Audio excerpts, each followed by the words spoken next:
What's up, America? Neil here with Geauga Firearms Academy. Thanks for watching. Today we're going to be doing a review on the Osight SE in green. So let's get started. We're going to go take this out to the range so you guys will be able to see all that footage and what we think of that here in just a little bit.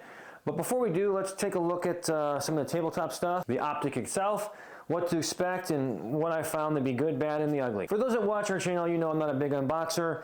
I did want to point out a couple things I thought was kind of interesting on this particular box, which I don't know why more manufacturers don't follow in their footsteps.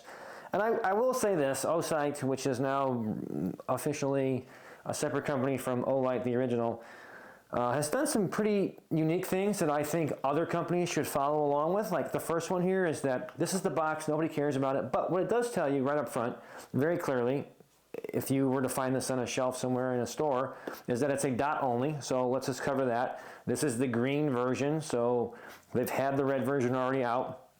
But if you're looking for a multi-reticle system, which they have in the red for sure, and I would imagine they either have it or they will in the green, but it's very clear that this is a 6 MOA dot, and it is a dot only. It says that right front. Now, what's really important, what I really like, and for those of you that have been in the industry and buying parts and putting on guns, why manufacturers who make optics hide what their footprint is, that makes me have to research what is the footprint. So it says right on here, and it's a good one, the RMSC footprint. I know it was kind of sideways, it doesn't matter, but it tells you right on there so you know what footprint it is. I'm also very glad that they use the RMSC footprint, because it seems to me that most of the stuff I have and use, maybe it's just my end use, typically runs on RMSC. Supposedly the Doctor footprint is the most common still today, but I don't know, it's like Burris products, which I don't use at all ever, and some Vortex and some other companies, but for the most part, I find RMSC much more popular from the guns I use, but again, that might just be my end use case. Before I get into the box, here it is mounted on my fuse, and what you'll notice, or you will in the close-up here, or maybe we'll put some B-roll, doesn't really matter, but there is no plate. This is a direct fit optic. If you have an RMSC cut on your gun, whatever gun that is, you just mount it directly. So that's a cool feature right there. So this goes directly to the fuse, which if you have one of these and you got the original optic that comes with it, obviously also RMSC footprint, you can take that one off, put this one on, or if you didn't get one, you can use this as an option as well. Anything that has an RMSC footprint, you are good to go. Again, box, nobody cares. Battery, by the way, just so you guys know, they do make another model, which we'll talk about at a later time, that is a rechargeable model, which I think has some pretty cool features to it. And before I even get any further, this runs off of a 1620, a CR1620 battery. So just know that. We'll talk about some of those things. There's only really one thing I want to show you inside the box. Obviously, you have the little cutout there. Osight, if you are listening, stop spending money on those ridiculous little carry bags. And then they have like this lanyard that's like rubber and like, well, I don't know who's spending money on that, but that's ridiculous. It comes with it on all their products. It's a total waste of money. No one is carrying their optic around in their satchel. So that's dumb. What's not dumb? Take a look at this. Come closer. It doesn't matter if you can read all these from the camera. It really doesn't make any difference, but check this out. They give this to you with every optic that they sell. Very nicely packaged. A whole screw set. It tells you on the outside what the screw is. It gives you the length. Everything you would need to know as far as what you need. They're kept nice, tight. Not going to lose them. You can pop them out and use them.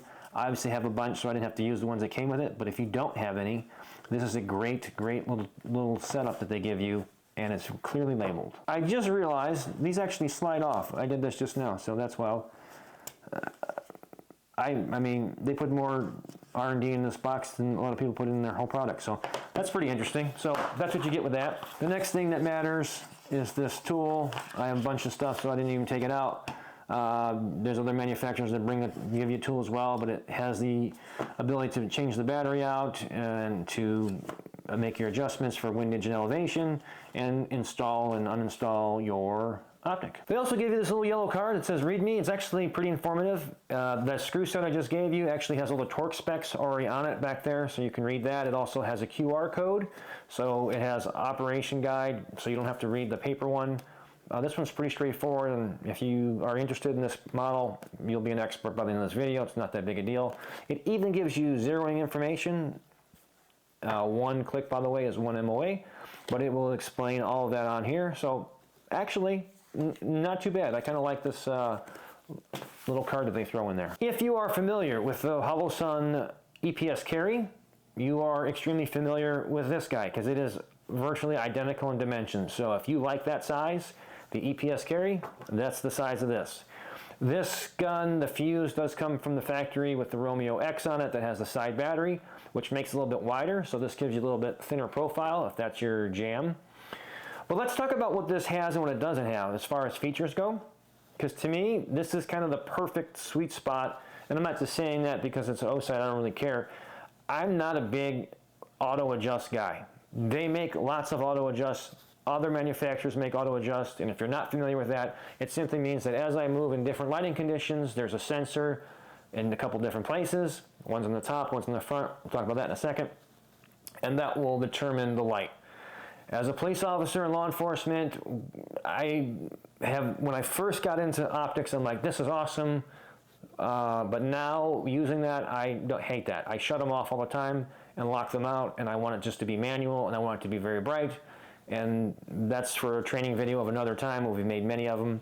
But that's my deal. So I don't care about auto adjust. This optic does not have auto adjust. As you can see, there's no sensor up here, and you won't be able to see it, but there's a sensor up front. Just so that we're clear, typically the sensors on the top are sensors that will determine the light in the room you are in. So if I'm in a dark room, it's a little dimmer. When I go into a bright room, it gets brighter. And then there are other sensors, Osight actually makes one, and other manufacturers as well, where they have a sensor out front. I don't know the technology, but basically it determines the area that you're aiming into. Again, I don't know the distance and the exact deal, but basically if you're in a less or a brighter room and you're going into a dimmer room, it picks up the room you're going into. I don't really care. I don't like any of them. But if that's your jam, they do make models with that. This one is pretty plain Jane. No sensors, you're good to go. On the right-hand side, you have your battery compartment, pretty straightforward. There is a yellow tab. Don't try to yank it out. It's underneath the battery in the compartment, so unscrew it, take it out, and then take the plastic little tab out there. It's not as easy to remove as you think, so don't just try to rip it out. Other than that, on the other side, the left side, you have soft buttons. You have a plus and minus. They're very easy to read. They're pretty flush. They are definitely a rubber material, so they're easy to make contact with, and seems like good quality there. The hood and the materials itself are very nice. Here's the other feature that you may or may not like. If you are looking for an enclosed emitter, that's what this guy is. So that means that there's two panes of glass boxing in or enclosing the actual emitter. That's the little guy that puts the optic up on the screen so that you can see it, and that prevents anything from ever getting in there. Whether that's for you or not, I don't really care, but if you're looking for a carry size enclosed emitter, this guy is a ticket for that. And then of course you have your two screws for installation on an RMSC footprint. We already talked about that. And then you have your windage and your elevation just like you normally would. The tool that they give you, that little screwdriver end, will allow you to make those adjustments for it. And as I said, they even give you a card explaining what one MOA is and at different distances, if that's you want to do the math thing, which I'm not into. The other feature of this guy is that it has a built-in rear sight. So if you have, obviously in the fuse, you retain your rear sight, but if you are a co-witness guy, I am not, don't care, but if you were, it does have a built-in rear sight. So if you lost it, you get to keep it on the actual sight itself. The one spec that I can't really discuss with you because it's not listed anywhere in their materials and I haven't found it, is the battery life itself. I don't know what to tell you on that one. I don't imagine it's going to be any different than any other manufacturer, realistically. So if you replace your battery once a year and your carry ammo once a year, I think you are going to be good to go on all accounts. I don't see why this would be any different, but I also obviously haven't had it for a year, so I can't really say otherwise. Let's take a look at the buttons and a couple functions you'll need to know. One of the features that I do look for in every optic that's a no, like I gotta have it, is the motion activated on off, because I don't see why you would have it sitting in a drawer or tabletop or sitting in your car when you're not driving or whatever the case is, and it's just on all the time. So this has a 10-minute timer on it, and the way you would turn that on or off, if for whatever reason you wanted to, the negative buttons that you press it twice and hold, so tap once and hold it down, it'll flash twice for off or once for on. So that's how you kind of know where it's at. So if it flashes twice, you're now in manual mode and it will never shut off until it runs out of batteries. Or you can tap it and hold it and it'll flash once and now it's back on, and after 10 minutes of non-use, it shuts off. On my checklist of must-haves is the brightness. So I've found a couple manufacturers that make really good optics as far as their quality, but for whatever reason, they cannot produce enough brightness in a highly sunny day, especially with a lighter background target, and the dot's gone, and I'm not down for that. So I want it bright enough that I can be able to see it, and Olight's is very, very bright. When we really look at the features, as far as I'm concerned, and I'm just one end user, and it's my opinion from my training and experience, is I don't want an auto adjust, which this doesn't have. I want it to be bright enough. I want a multi-reticle. This one does not, I want to be clear, does not have a multi-reticle system in this model. This is a dot only. So that would be the one thing I don't like about this specific model. And I also want it to be motion activated so that it shuts off and saves battery and then turns on when I need it. And this one also has that feature. So it has pretty much everything I want other than the multi-reticle system and none of the extra stuff that I don't like. Again, just my end use. But we're going to go out there and run some rounds through it, beat it up a little bit, and see what you guys think of it. To begin with, we're going to do a little zeroing today. So I like to zero at 15 yards. Again, not turn this into a training video, but that's just my deal. And I like to do it from a somewhat solid base. So we're going to see what we can do and see how it looks from the factory and what kind of adjustments we're going to need to make.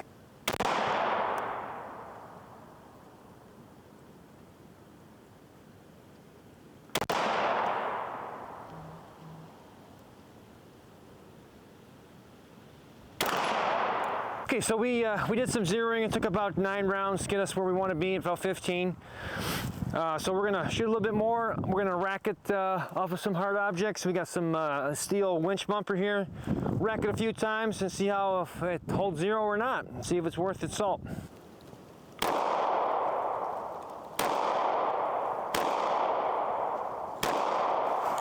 All right, so we got a little group down there. Let's rack her. Okay, got a good 10 racks in there. Let's see if she holds zero.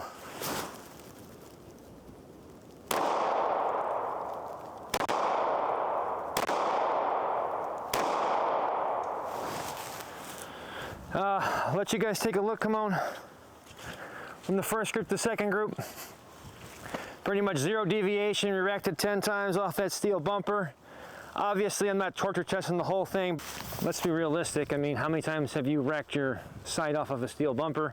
Especially 10 times. Clearly, it's going to hold zero. I don't have any issues with that so far. The only other thing that we don't know, that the jury's still out on, is going to be longevity, right? We don't know the durability long term. Like I said in the last time we took a look at one of their Osight products, only time will tell. I have one now for a year. And I can tell you that it's been in our rotation for rental guns and stuff like that for students that come by. So it's been used monthly. I've had zero issues with it, and it's been a hold up, and it's been holding up great. So I don't have any reason to think this is going to do the same, but we'll keep using it. We'll keep updating you if anything changes. But let's finish off some rounds down here and see how it goes.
We have a range day. We put some rounds to the gun. Rack the Optic off a steel bumper. I've had zero deviation of any kind. Obviously, it's only limited use, limited abuse, but probably still more than most people are ever going to see. Realistically, I'm pretty pleased with it overall. As long as it keeps hanging on with its performance, it's going to be a pretty solid standout sight. Well, that is the Osight SE Green. Obviously, they're probably going to come out with some multi-reticles, which I'll be excited to see because that's, as I said earlier, that's something I like. Other than that, pretty solid optic, especially for the price point.